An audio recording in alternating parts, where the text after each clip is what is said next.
स्वागत है आपका। प्रहार में अब बात करेंगे यूपी के कानपुर की, जहां रोड रेज का एक मामला सुर्खियों में है। चूंकि ये मामला बीजेपी नेता से जुड़ा है, तो इसे लेकर योगी सरकार से भी सवाल पूछे जा रहे हैं। मुख्यमंत्री योगी आदित्यनाथ से पूछा जा रहा है कि क्या गुंडागर्दी करने वाले बीजेपी नेताओं पर भी एक्शन होगा? क्या उनके घर पर भी बुलडोजर चलेगा, या ये कार्रवाई सिर्फ दूसरे लोगों पर होगी? केस इतना गंभीर है कि पीड़ित को कानपुर से दिल्ली लाना पड़ा, लेकिन आरोपी अब तक पुलिस के हाथ नहीं लगा है। आखिर ये मामला क्या है और अपने किस नेता की वजह से बीजेपी सरकार मुश्किल में फंसी है, ये सब देखिए हमारी स्पेशल रिपोर्ट। उनकी सारी लाइफ खराब कर दी है। वहाँ पे वो जब उन्होंने उनको मारा तो वो अपनी आँख ढूंढ रहे थे गाड़ी के अंदर कि मेरी आँख खो गई है। हम वहाँ पे उनकी आँख ढूंढ रहे थे।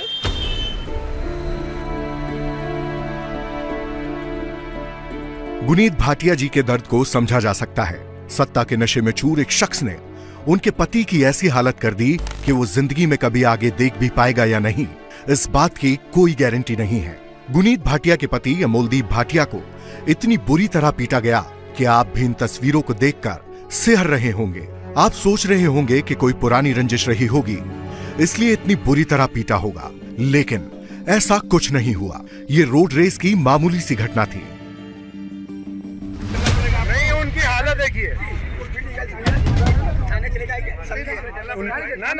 लेकिन सिर पर नशा चढ़ा था सत्तारूढ़ पार्टी बीजेपी की पार्षद सौम्या शुक्ला के पति होने का, इसलिए एक शख्स को उसकी पत्नी के सामने ही पीट पीट कर अधमरा कर दिया। पार्षद के पति अंकित शुक्ला इस बात से नाराज थे कि उनकी गाड़ी को साइड नहीं दी गई। ये रात को 12 बजे की बात है। हम अपने फ्रेंड के घर से डिनर करके निकल रहे थे, जीटी रोड में जा रहे थे।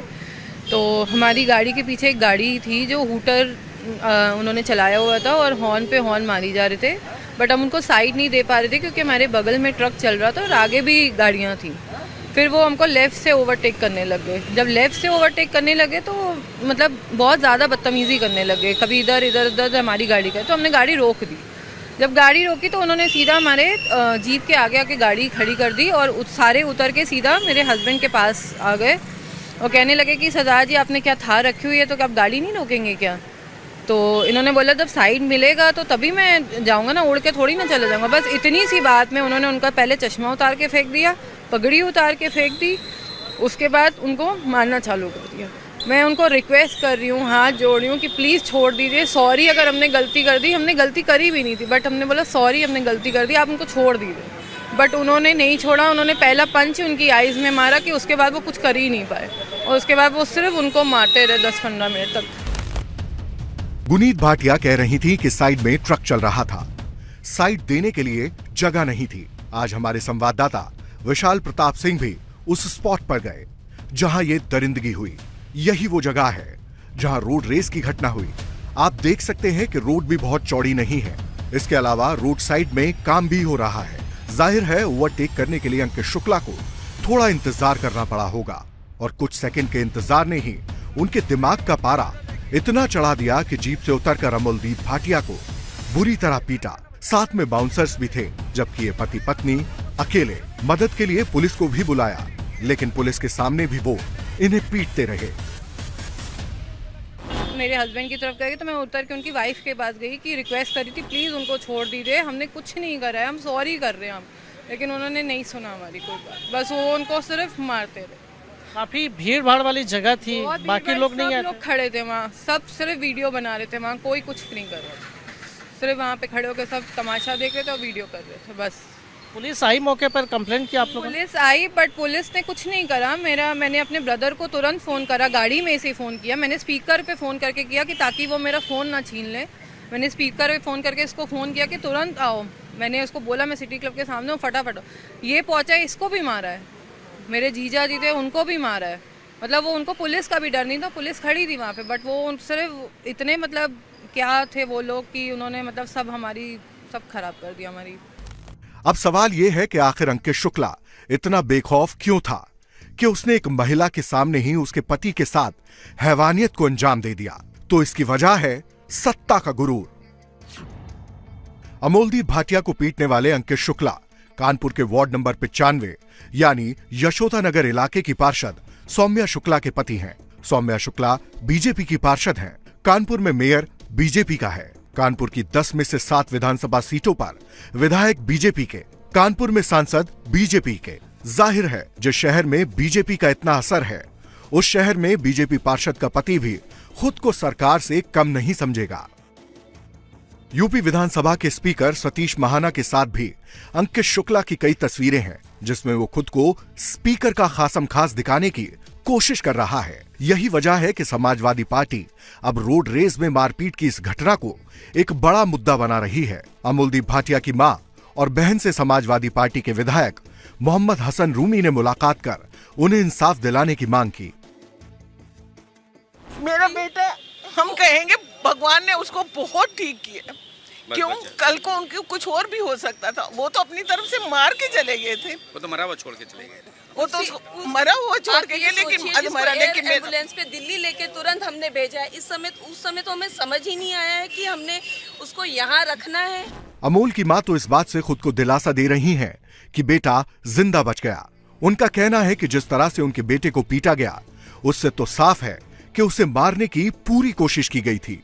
अमोल की मां अपने बेटे को इंसाफ दिलाने के लिए कभी नेताओं से मिल रही हैं, तो कभी पुलिस वालों से। ऐसे में सवाल यह है कि आखिर अमोल के पिता और दूसरे घर वाले कहां हैं? तो इसका जवाब है कि अमोल के पिता, अमोल की वाइफ और अमोल के ब्रदर इन लॉ सभी दिल्ली आए हुए हैं। अंकित शुक्ला और उसके बॉडीगार्ड्स ने अमोल को इतनी बुरी तरह पीटा कि उनकी एक आंख तो खराब हो गई है। दूसरी आंख को बचाने के लिए अमोल को कानपुर से दिल्ली के सर गंगाराम हॉस्पिटल में लाया गया। उन्होंने कहा कि मेरी आग गिर गई है, आग ढूंढो। हम लोग वहाँ आग ढूंढते रहे, हम लोग को भी नहीं समझ आया क्या हुआ, लेकिन उनकी आग बह गई थी। तो वो उन्होंने ऐसे पकड़ा हुआ था, दोनों आंखों से खून निकल रहा था जब हम पहुँचे तो उन्होंने कहा कि मेरी आग ढूंढो, आग गिर गई है। तो हम लोग पहले 10 मिनट तो आँख ही ढूंढते रहे वहाँ कि कहीं आँख गिर गई है, क्या हुआ है वहाँ। मैं पहुँचा तो पुलिस वाले खड़े थे, तो मैं वहाँ गया तो मैंने रोकने की कोशिश की तो उन्होंने मुझे मारा। मेरे जीआई को भी मारा उन्होंने, वो एक साथ में मेरे जीआई, बड़े जीआई मेरे साथ थे, उनको भी मारा। पुलिस वाले वहाँ तमाशा देख रहे थे। हालांकि 112 मैंने ही पहले कॉल करके वहाँ बुलाई थी पुलिस, क्योंकि मुझे 10 मिनट लग गए तो पुलिस मेरे से पहले पहुँच चुकी थी, लेकिन उन्होंने कोई एक्शन नहीं लिया। जब हम लोगों ने बहुत शोर मचाया तो उसके बाद वो वहाँ थाने ले गए, जहाँ उन्होंने आधा एक घंटे बाद उनको छोड़ दिया सबको। अमोल के ब्रदर इन लॉ कह रहे हैं कि पुलिस ने बीजेपी पार्षद के पति अंकित शुक्ला को छोड़ दिया। सोचिए, सामने बुरी तरह लहूलुहान शख्स है, आरोपी भी वही है, लेकिन फिर भी पुलिस ने किसी को गिरफ्तार करना या हिरासत में लेना भी जरूरी नहीं समझा। पार्षद सौम्या शुक्ला का इतना खौफ था कि उनके पति अंकित शुक्ला तो छोड़िए, बाउंसर्स के खिलाफ तक कार्रवाई नहीं की गई। पुलिस का गैर जिम्मेदाराना रवैया इतने तक ही सीमित नहीं रहा। अमोलदीप भाटिया को आंख जैसी सेंसिटिव जगह पर चोट लगी थी, लेकिन पुलिस वाले उन्हें तुरंत बेहतरीन ट्रीटमेंट दिलवाने की बजाय एमएलसी के लिए एक हॉस्पिटल से दूसरे हॉस्पिटल दौड़ा रहे थे। अनमोल के पिता अब आरोप लगा रहे हैं कि आरोपी अंकित शुक्ला बीजेपी पार्षद का पति था, शायद इसलिए पुलिस वाले दबाव में काम कर रहे थे। बेटा मेरा जो था वो टेबल के ऊपर चेयर के बैठा हुआ था, उसकी आंख से लगातार खून बह रहा था, और जितने भी ये सौम्या शुक्ला और उनके जो 5-7 लोग थे वो सारे मतलब थानेदार के सामने कुर्सी पे बैठे हुए थे। तो जब मैंने वहाँ जाके देखा तो मैंने चिल्ला के थानेदार से कहा, हमने कहा आप लोग सुप्रीम कोर्ट के दिशा निर्देश को भी नहीं मानते कि पहले उसको फर्स्ट एड दीजिए, उसके बाद सारी कार्रवाई हो। बहुत ज़्यादा लापरवाही बरती, इतनी ज़्यादा लापरवाही बरती कि उसको ट्रीटमेंट देने की बजाय उसको टेबल के सामने बैठाया हुआ है कि उसको पहले, जबकि सुप्रीम कोर्ट का स्पष्ट गाइडलाइन है कि आप पहले जो दुर्घटना में जिसके साथ दुर्घटना हुई है उसकी पहले इलाज कराइए, उसके बाद पुलिस कार्रवाई करिए, लेकिन ऐसा उन्होंने कुछ नहीं किया। पुलिस की घोर लापरवाही इसके अंदर, क्योंकि पुलिस जो थी वो मतलब बीजेपी के पार्षद के दबाव में थी, और हो सकता है कि उस समय किसी और का भी फोन उनके पास पहुंचे हो, तो उन्होंने कोई कार्रवाई नहीं की। अमोलदीप भाटिया का परिवार पिछले 50 साल से कानपुर के सबसे बड़े अस्पताल हैलेट हॉस्पिटल के बाहर सर्जिकल इक्विपमेंट और मेडिकल की दुकान चलाता है। कानपुर के बड़े कारोबारियों में उनकी गिनती होती है। यही वजह है कि बीजेपी पार्षद की इस गुंडागर्दी से कानपुर के व्यापारियों में बहुत गुस्सा है। उनकी नाराजगी इस बात को लेकर भी है कि जब पीड़ित और आरोपी एक साथ थे तो पुलिस ने उसी वक्त उन्हें अरेस्ट क्यों नहीं किया।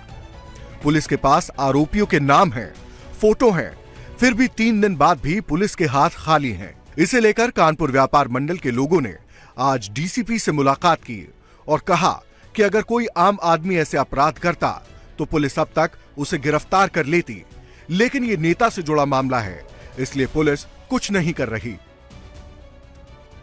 कार्रवाई के लिए बिल्कुल हम लोग आप ये मान लीजिए 100% करेंगे, कोई इसमें वो नहीं है, ना किसी का फेवर लिया जाएगा, ना किसी दबाव में कोई काम होगा। हमारे जैसे आदमी ने की होती तो अभी तक बंद कर चुके थे। पकड़ने के लिए टीमें हमारी लगी हुई है। कोशिश हमारी है कि आज ही में हम लोग कुछ उसमें सक्सेस मिल जाए और वो NBW भी इसमें करवा रहे हैं और अगर नहीं है तो इनाम भी घोषित करेंगे। वैसे इन व्यापारियों की नाराजगी नाजायज भी नहीं है। गाड़ी के साइड नहीं देने जैसी मामूली बात पर हैवानियत वही दिखा सकता है जिसे सत्ता का नशा है, और नेता का ये बेलगाम रवैया बीजेपी को भी भारी पड़ सकता है। पिछले एक हफ्ते में यूपी में ये दूसरा मामला है जहां बीजेपी नेताओं से जुड़े लोगों की गुंडागर्दी सामने आई है। इससे पहले सुल्तानपुर में बीजेपी नेता के भतीजे ने एक डॉक्टर को तड़पा तड़पा कर उसकी बेरहमी से हत्या कर दी थी। हालांकि उस मामले में कार्रवाई करते हुए योगी सरकार ने आरोपी के यहां बुलडोजर चलाया था। अब कानपुर में भी बीजेपी पार्षद के पति की दरिंदगी सामने आई है। अब देखना होगा पुलिस और प्रशासन यहां क्या एक्शन लेते हैं।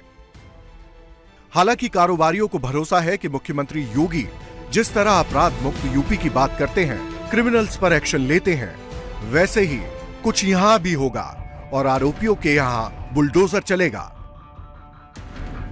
ऐसे अपराधियों के ऊपर जल्द से जल्द उनके खिलाफ 82-83 की कार्रवाई करते हुए अगर वो नहीं हाजिर होते हैं तो उनके ऊपर बुलडोजर की कार्रवाई भी होनी चाहिए और ऐसी सख्त कार्रवाई होनी चाहिए जिससे पता चले कि आपके राज में सिर्फ सत्ताधारी जो हैं वो भी अगर गलत काम करेंगे तो उनको भी सजा मिलेगी, एक मिसाल बनेगी। कुछ ना कुछ तो फर्क पड़ता ही है।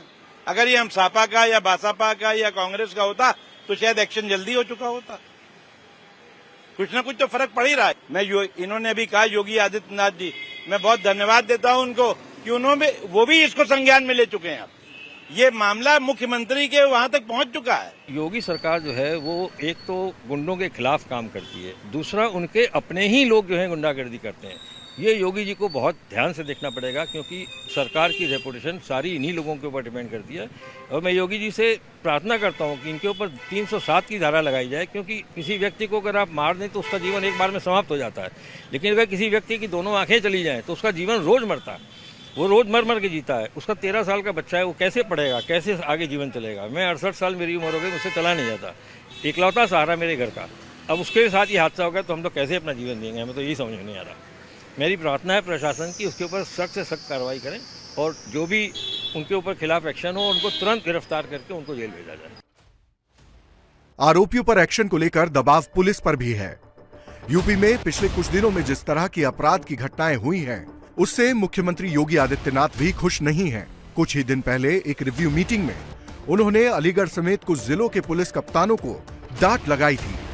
कानपुर वाला ये मामला भी बड़ा होता जा रहा है। पुलिस अफसर अब कह रहे हैं कि आरोपियों के खिलाफ इनाम घोषित कर दिया गया है, जल्द ही उन्हें अरेस्ट भी कर लिया जाएगा। हमने सीसीटीवी फुटेज भी देखे, उसमें गाड़ियों का आगे जाना आने जाना वाला चीज दिखाई दे रही है, तो मुझे लग रहा है जो संभवता है कि वो ओवरटेक करने को लेके ही कुछ वाद विवाद हुआ है। उसी बात पे जो बाद में लड़ाई झगड़ा हुआ, फिर थाना पुलिस पहुंची है। चूंकि जो अमोलदीप जी थे उनकी चोटें आई थी तो उनके इलाज के बेहतर इलाज के लिए वो दिल्ली चले गए हैं। इंडिया टीवी हर वक्त हर जगह डाउनलोड करने के लिए सर्च करें India TV news Google play store या ऐप स्टोर पर।